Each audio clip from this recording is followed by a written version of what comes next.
Bonjour à tous, bienvenue à notre méditation quotidienne. Eh bien, aujourd'hui, c'est la dernière méditation que nous allons faire dans le livre du Deutéronome, chapitre 18. Donc, c'est un texte que moi, personnellement, j'ai beaucoup apprécié, où on a beaucoup appris. On a appris que Dieu, dans les derniers temps, avait envoyé un prophète comme Moïse. On a appris aussi que Dieu voulait qu'on s'éloigne de ceux qui nous invitent ou qui nous encouragent à pratiquer des choses occultes, des choses qui ne viennent pas de Dieu, essayer d'entrer en contact avec les morts, essayer de connaître l'avenir en dehors de Dieu.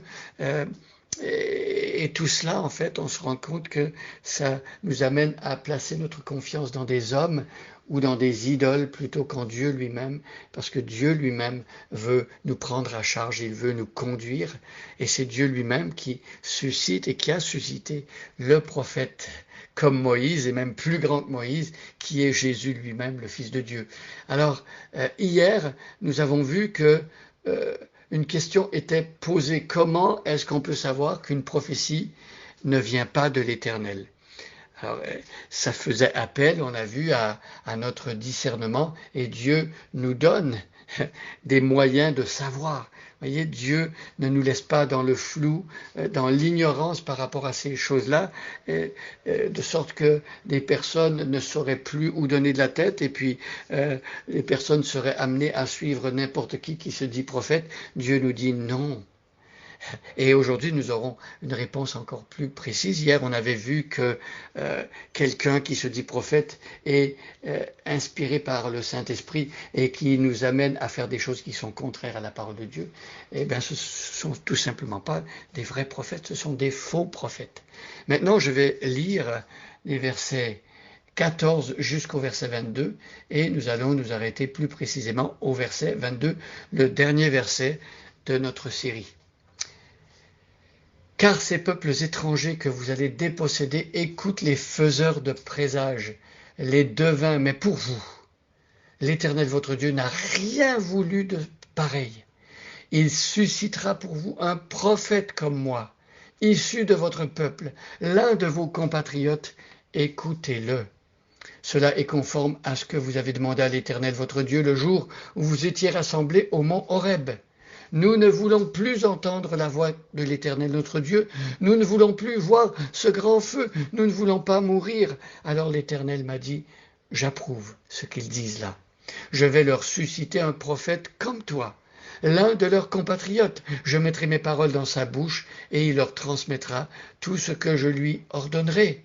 Et si quelqu'un refuse d'écouter ce qu'il dira de ma part, je lui en redemanderai contre moi-même. Mais si un prophète a l'audace de prononcer en mon nom un message dont je ne l'ai pas chargé, ou s'il se met à parler au nom d'autres divinités, il sera mis à mort. Peut-être vous demanderez-vous, comment saurons-nous qu'une prophétie ne vient pas de l'Éternel? Sachez donc que si le prophète annonce de la part de l'Éternel une chose qui ne se réalise pas, si sa parole reste sans effet, c'est que son message ne vient pas de l'Éternel. C'est par présomption que le prophète l'aura prononcé. Vous ne vous laisserez donc pas impressionner par lui. Alors, sachez donc, voyez ici, Moïse, de la part de Dieu, nous dit qu'on doit savoir. C'est important de savoir.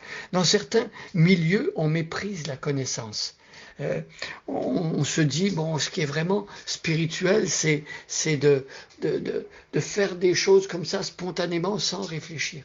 Eh bien, il semble ici, dans plusieurs textes, que Dieu n'est pas cette opinion. Dieu veut qu'on se donne du mal même, qu'on se donne une discipline d'étudier, d'apprendre, de savoir. Sachez donc que Dieu n'est pas contre la connaissance, pourvu que ce soit une connaissance qui soit en accord avec sa révélation à lui. Sachez donc que si le prophète, donc on parle de cette personne qui se proclame être de l'Éternel, mais si ce prophète qui dit venir de Dieu annonce de la part de l'Éternel. Alors cette personne, ce qui est étonnant, et peut-être pas parce que un faux prophète, parfois il sait très bien que ce qu'il dit, ça ne vient pas de Dieu, mais il a l'intention d'égarer des gens, ou peut-être que c'est un désir de pouvoir personnel, ou il y a peut-être un sentiment de supériorité quand on pense qu'on a la parole de Dieu et que là, on a plein de gens qui nous suivent. Et peut-être c'est ça qui peut animer parfois les faux prophètes. Mais ici, sachez donc que si le prophète annonce de la part de l'Éternel une chose qui ne se réalise pas, alors là, très important, le vrai prophète de Dieu reçoit ces révélations de Dieu. C'est Dieu qui lui demande de parler et le vrai prophète de Dieu est soumis entièrement à la volonté de Dieu. Il ne décide pas de sa propre initiative de dire ceci ou cela. Les choses ne viennent pas de son propre fond. Le prophète annonce de la part de l'Éternel des choses qui vont se réaliser. Si les choses que cet homme prononce ne se réalisent pas, alors le texte dit, et il met un accent et un emphase sur ça, une chose qui ne se réalise pas, si sa parole reste sans effet. Alors ça, ici, c'est un critère, c'est une manière de savoir si un prophète vient de Dieu ou pas. Alors, je donne un exemple, mais il y en a plusieurs autres. Certaines sectes chrétiennes avaient annoncé la fin du monde en 1914. Et ils ont plusieurs fois ensuite annoncé que la fin du monde devait arriver en 1975 aussi. Alors, je parle ici des témoins de Jéhovah. Je ne veux pas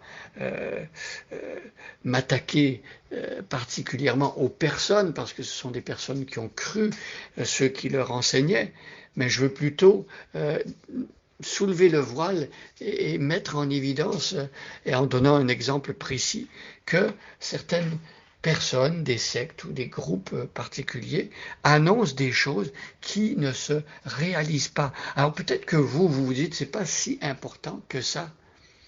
Alors, si une personne dit la vérité une fois sur deux, une fois sur trois, humainement parlant, nous on se dit, ben ça va, c'est pas si mal que ça. L'astrologue, celui qui donne des horoscopes, ou alors on peut s'imaginer toutes sortes d'autres pratiques de ce genre-là. Mais ici, le Seigneur dit qu'il ne s'agit pas d'avoir 50% ou même 75% de bons résultats. Le Seigneur, il dit qu'il suffit d'avoir une seule prédiction qui n'arrive pas, que voilà que la personne doit être taxée d'être un faux prophète. Voyez combien c'est important. On ne dit pas à la légère, ainsi parle l'Éternel. On ne se présente pas en disant, Dieu m'a parlé, voici ce que Dieu m'a dit. On ne dit pas cela à la légère. Il faut faire très attention. Moi, je me méfie toujours de personnes qui me disent, Dieu m'a dit. Je préfère une personne qui va me prendre un verset biblique ou qui va me parler à partir de la parole de Dieu. Parce que vous voyez, si on a le malheur de dire une chose qui n'arrive pas, si sa parole reste sans effet, c'est que son message ne vient pas de l'Éternel. Vous voyez, cette personne, elle a dit des choses qui ne venaient pas de Dieu. Et pourtant, elle a dit, c'est Dieu, je suis le porte-parole de Dieu. Vous voyez le mensonge, et c'est grave. Dieu n'accepte pas cela. Et le texte nous dit, c'est par présomption que le prophète aura prononcé ces paroles. Ne vous laissez donc pas impressionner par lui.